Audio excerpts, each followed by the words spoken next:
This is an important insight into the nature of our own health and our biology and the world we create in this regard. That our biological system, the cells, rely on energy. Without energy, there's no life. So fundamentally, you have an energy budget that gives you life.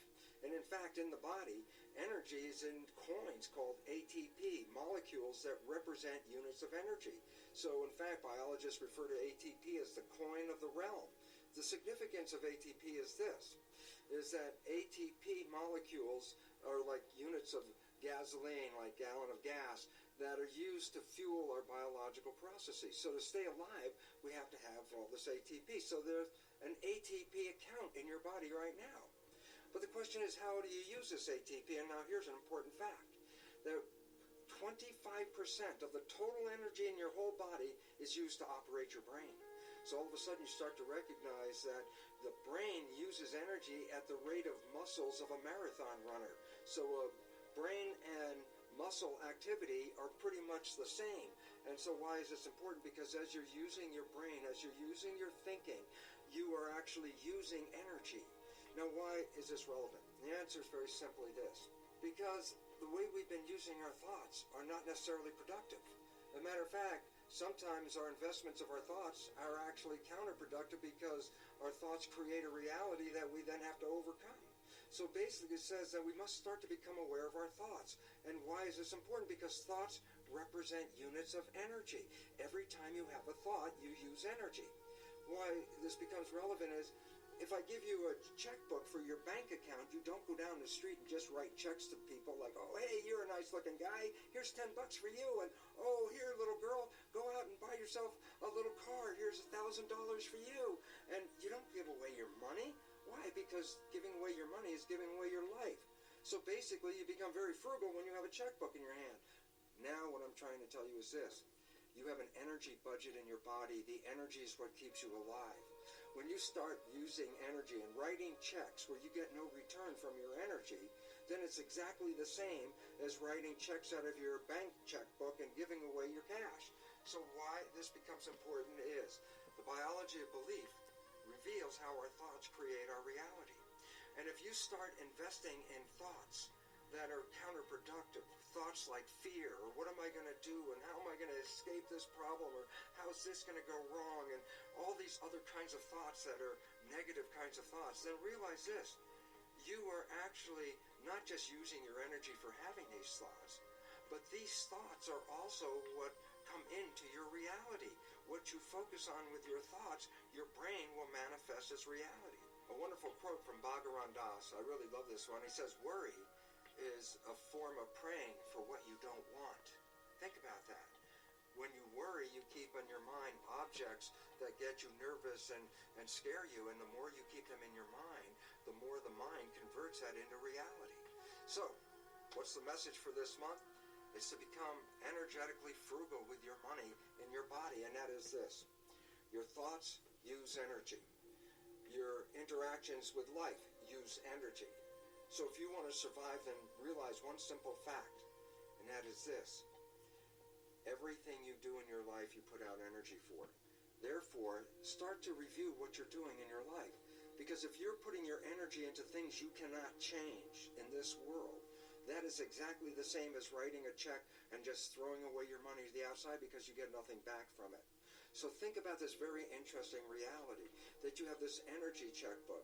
And every time you use energy, you have to say, is the use of this energy going to enhance my life, or is it just wasted energy? Am I getting involved in a political argument with people where I'm going to use up all my energy and will I have changed the world? No. Am I going to use up all my energy to try to convince other people to change their life or change their way of living to make them even healthier? And they're not ready to do that? I'd be wasting my energy. So here's an interesting thought. If I gave you an energy checkbook and asked you to write a check every time you had to have a thought, you would have to then ask yourself, is this thought going to enhance my life, or is this thought going to take away from my life? And then when you start to realize that, you start to direct your actions where you put your energy into things that enhance your life and give you an opportunity to survive and to go beyond survival and really into thriving. So the point is this, we are facing some rough times. The more thoughts you put into the negative aspect, the more thoughts you put into the fear, not only are you just wasting your energy, but as in the biology belief, these negative thoughts, these negative stresses actually impair your immune system and bring on disease itself. So, for this month, think about it this way. You're living on a budget, and that budget is actually what represents our life. And if you're going to use your budget wisely, put your thoughts, put your energy, put your money behind those things that enhance your personal life and enhance the community that you live in and support the evolution that we're going into, rather than wasting your energy fighting the old system that's falling apart. This is your opportunity to get out of that system and build something more sustainable, something we could all live on, something that we can all thrive on. And I look forward to all of you seeing that each one of us is participating in this evolution. And I really hope that you can understand that my wishes are for you is to conserve your energy to create beautiful rather than worry and manifest the other. There is a lot being said in that. And two things. First, you will never, ever, ever hear the governing body give you any of that kind of information with regard to what you're meditating on. Are you meditating on positive things or are you meditating on negative things? But the most important thing out of that entire deal was that the way you think can affect your health. Put the money aside. We'll deal with that in a second. But the way your mind is so powerful, 25% of the energy in your body is going to operating your mind, your brain. That's a lot of power. If I cut 25% out of your check right now, you'd be pissed. You got me? That's a lot of power going into what you think. And that is why it has so much influence over what comes into your life. So if you're meditating on this negative stuff, rest assured, at some point, your body's going to say, hey, this is causing a problem for me. Now, I'm going to focus on a couple of things that he talked about. Stuff I already gave you earlier on, but I want to talk about where he used the phrase energy in your account, okay, and protecting your money. So we'll start with energy in your account. And what he means is, when my dad passed away, he had an IRA account that he left for all six of us. So each one of us got about $65,000, okay? When I took hold of that money and deposited some of it in my account, it was the first time I had ever had, 5 figures in my account. I had a comma in my checking account. And it was the most confident I have ever been to date in my life when I had that money. Very confident, very shoulders back, very not, arrogant, not indignant. That's just not in my nature to be that way, but confident. Wherever I went, that I could pay for it. If I went to the casino and I wasn't worried about losing, I won the most money then. Very little of that went to the casino. I was winning because I was so confident. Like a lot of these guys you see on TV, gambling like it's nothing. That's why. They already got money. Did they work the way up? Who knows how they got there. But the point I'm making is many of them have money. Many of them have careers that allow them to spend the way they do. So that confidence is there. That energy is there. And it attracts money. Okay? That's what he's talking about. Energy in your account. That money is energy in your account. It's energy for you and your thoughts to know that, I can do things. I can move here. I can fly here. I can pay for this. I can pay for that. That's the energy he's referring to. The problem is, for me, I didn't protect it. Not because I was spending it frivolously. Tough to get that out sometimes. Not because I was doing that. I just didn't have a plan. And I should have left it in that IRA account because the account representative told me, and we're going to get to him in a second, Buster. But I could have left it there and bought some real estate back then. But I wasn't thinking about how I saw the world. I didn't have the broader view that we talked about in the beginning. So on my first withdrawal, this is where educating yourself was huge, or is huge, and I wish I would have done it. So when I came to take out, it's an IRA, so when I came to take out my first withdrawal, I think it was like 25 grand, because I was trying to, my thought was very limited, but I'm going to step out on faith, right? I still believe then. I'm going to step out on faith and go for my dream. I created a television concept, and so that first 25 grand was going to that. When I sat down with the representative to withdraw the money, he says, hey, let's take some money out. I think it was like 2 grand, 2,500 to set aside for taxes, because I hadn't even thought about taxes yet. Okay, $60,000 is nothing when it comes to taxes. I promise you. And so I made a couple of withdrawals, right? I did that. And I spent the money. The project itself cost me 20 grand, but the balance of the money was spent on paying bills. Instead of using my check to pay the bills, I used that money in the reserve, and I used the checks that I was getting from work to go and have a good time and do whatever.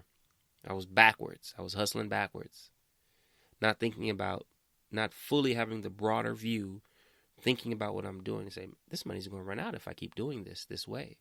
If I keep paying the bills with this principle, I'm going to be out soon. And you know it, but you don't really care about it, right? It doesn't really hit you. You're not conscious of it. And sure enough, the money ran out. But that wasn't the only problem. A tax problem came behind that.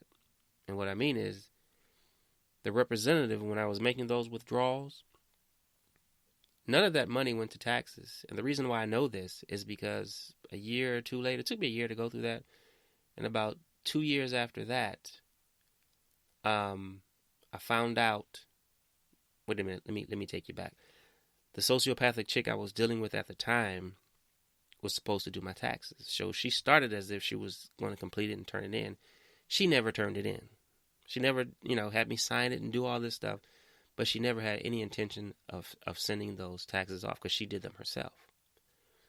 So I had that problem, and then about a year or two later, because I was moving around a lot, a year or two later, I go into my account, and there's a levy. Uncle Sam was withdrawing money, a levy. He was taking out $50 every month, just taking, and I was like, hey, what's happening?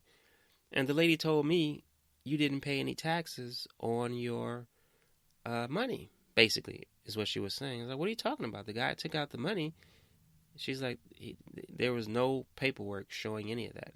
So whatever paperwork he showed me is not what he sent in or gave into his office. So I have I think it was like $3,000 or $4,000 tax bill, federal, right? And I'm like, damn, I didn't know Uncle Sam can do that. So finally paid that off. And then the state came and said, oh yeah, you owe us, whatever. So we took care of all of it. The point I'm making is, had I done my due diligence, I would have never been in that position in the first place. I would have, made sure that this gentleman was doing what he said he was doing with the money, taking it out for taxes and making sure that it went to where it was supposed to go to. You understand what I'm saying? And that's how easy it is for you to run through $60,000 that quick. That easy. A fool and his money are soon parted. And I was the fool. And then I found out he didn't only do that to me, he did it to my other two brothers and sisters because, why? We weren't taught right about money. We didn't understand the long-term value of money. We didn't understand how to build it. We didn't understand how to invest it. Nobody had talked to us about that. My dad knew how to do those things, but he never told it to us.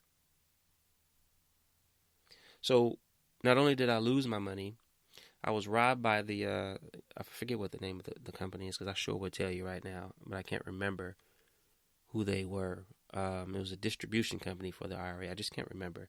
But anyway, he robbed us. I had my account levied. You know what I mean? All because we weren't financially literate. Money had really no value to me. And if I'm being honest with you, I actually hated that money simply because my dad had to die for me to get it. So my thoughts about it were probably,